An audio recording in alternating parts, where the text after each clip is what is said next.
ជំរាបសួរបងប្អូនទាំងអស់គ្នាថ្ងៃនេះដែរខ្ញុំនឹងបង្ហាញអំពីបងប្អូនអំពី Telegram របស់លោកអ្នករបស់បងប្អូនដែលយើងចង់ដឹងថា Telegram របស់យើងនឹងមានអ្នកណាខ្លះដែលចូលលេងចូលលួចលេងនៅក្នុង Telegram របស់អ្នកអញ្ចឹងចំណុចនេះដែរគឺវាសំខាន់ណាស់សម្រាប់បងប្អូនដែលប្រើប្រាស់ Telegram ហើយវាជាបញ្ហាមួយសម្រាប់បងប្អូនដែរនៅពេលដែលគេលួចចូលនៅក្នុង Telegram របស់បងប្អូនគឺគេអាចនឹងដឹងព័ត៌មានរបស់បងប្អូនជាច្រើនហើយគេចង់បង្កជាបញ្ហាអ្វីផ្សេងជាច្រើនដែលយើងមិនអាចនឹកស្មានបានអញ្ចឹងពីរបៀបដែលចូលមើលពីរបៀបដែលបងប្អូនចង់ដឹងថាអ្នកណាខ្លះចូលទៅក្នុង Telegram របស់យើងអញ្ចឹងបងប្អូនចូលទៅទស្សនាវីដេអូនេះទាំងអស់គ្នាហ្នឹងហើយបងប្អូននឹងដឹងទាំងអស់គ្នាហ្នឹងហើយ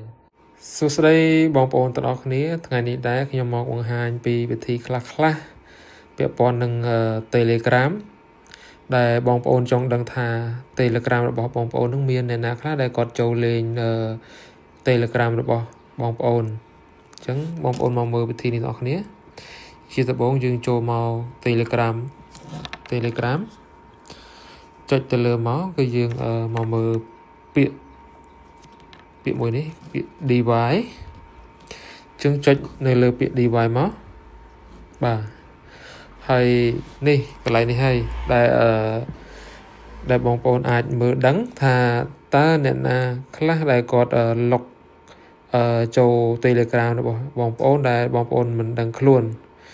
ចឹងកន្លែងនេះបងប្អូនមើលទៅកន្លែងនេះបាទចឹងមកមើលតាមនឹងទៅហើយដូចTelegram នេះចឹងគឺកន្លែងនេះគឺTelegram ដែល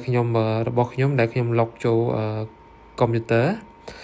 ចឹងនៅពេលដែលយើងលុកចូលកុំព្យូទ័រមួយហើយគឺវាដាក់បង្ហាញកន្លែងនេះបញ្ជាក់ថាយើងបានលុកចូលកុំព្យូទ័រមួយហើយ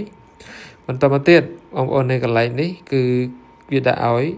iPhone 17 Pro Max នេះហើយកន្លែងនេះហើយគឺជាទូរស័ព្ទរបស់ខ្ញុំដែលខ្ញុំភ្ជាប់ជាមួយ Telegram ចឹងកន្លែងនេះដែរបើសិនជាបងប្អូនភ្ជាប់នៅទូរស័ព្ទណាមួយវានឹងបង្ហាញឲ្យយើងឃើញហ្នឹងហើយដូចនេះខ្ញុំបានលុកទៅទូរស័ព្ទមួយទៀតរបស់ខ្ញុំគឺ Hono 400ហ្នឹងហើយបន្តមកទៀតគឺបងប្អូនមើលកន្លែងនេះហ្នឹងហើយនេះកន្លែងនេះគឺ desktop មានន័យថាទូរស័ព្ទហ្នឹងគឺ Telegram ហ្នឹងយើងបានលុកទៅលើ desktop មួយទៀតអញ្ចឹងវាបញ្ជាក់កន្លែងយើងច្បាស់តែម្ដងហើយដូចនេះមួយដែរហ្នឹងគឺវាបញ្ជាក់ឲ្យថានេះកន្លែងដែលយើងលុកទៅ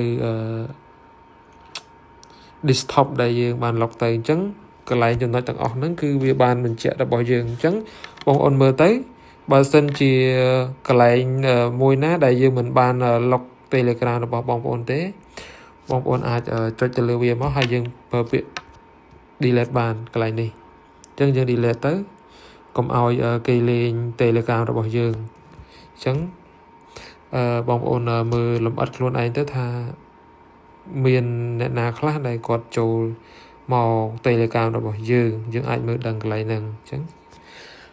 សម្រាប់របៀបបង្ហាញមានតែប៉ុណ្្នឹងទេ